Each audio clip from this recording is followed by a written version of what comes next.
introdução do capítulo 3 de 2 Reis, que foi lido em hebraico. Agora vamos para a tradução. E Jehoram ben Ahav reinou sobre Israel em Shomron no 18º ano de Jehoshafate, o rei de Judá, reinando por 12 anos. E fez o que era mal aos olhos do Eterno, porém não como seu pai e a sua mãe, porque tirou a estátua de Baal que seu pai fizera. Contudo, aderiu aos pecados de Ioravam ben Nevat, que fizeram Israel pecar, e não se separou deles.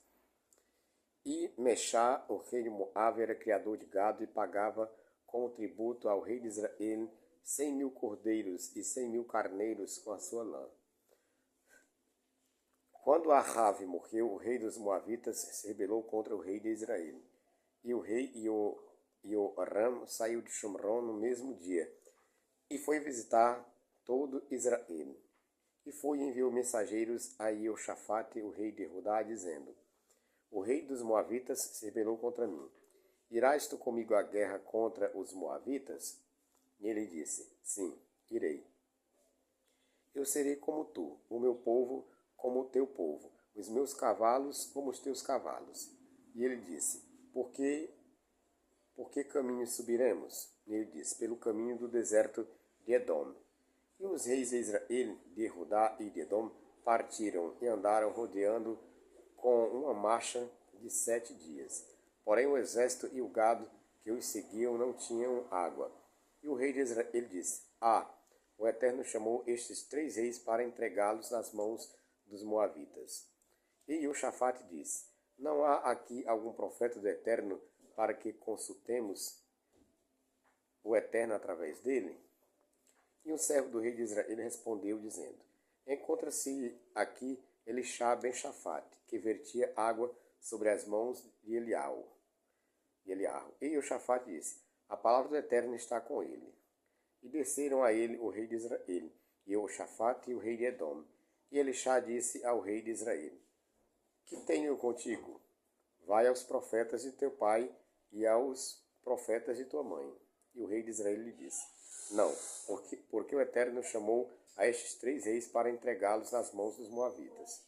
E Elishá disse: assim como vive o Eterno dos exércitos, perante quem estou, juro que se eu não respeitasse a presença de Jeoshafate, o rei de Judá, não olharia para ti nem te veria.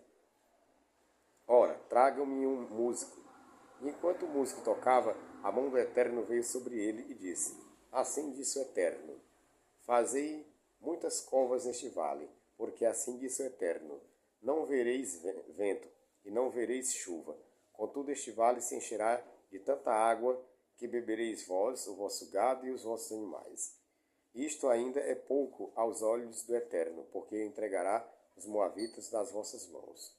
E ferireis todas as cidades fortes e todas as cidades escolhidas, e cortareis todas as boas árvores, entupireis todas as fontes de água, e danificareis com pedras todos os bons campos. E de manhã, quando se fazia a oferta de oblação, vieram águas pelo caminho de Edom, e a terra se inundou de água. Ao ouvir todo o Moabe que os reis tinham subido para batalhar contra eles, convocaram todos os que usavam cinturões, e daí para cima, e puseram-se à fronteira. Ao levantarem pela manhã, e tendo o sol raiado sobre as águas, os moabitas viram defronte deles as águas vermelhas como sangue, e disseram: isto é sangue. Certamente os reis se destruíram a espada e se mataram um ao outro. Agora vamos à presa, Moabe. E vieram ao acampamento de Israel, e os israelitas se levantaram e feriram os moabitas, que fugiram deles, e continuaram a ferir a Moabe. E arrasaram as cidades, e cada um lançou pedras em todos os bons campos, e os entulharam. E entupiram todas as fontes de água, e cortaram todas as boas árvores. E mesmo de Kir-Hareshet sobraram apenas pedras. E então os atiradores a cercaram e a feriram.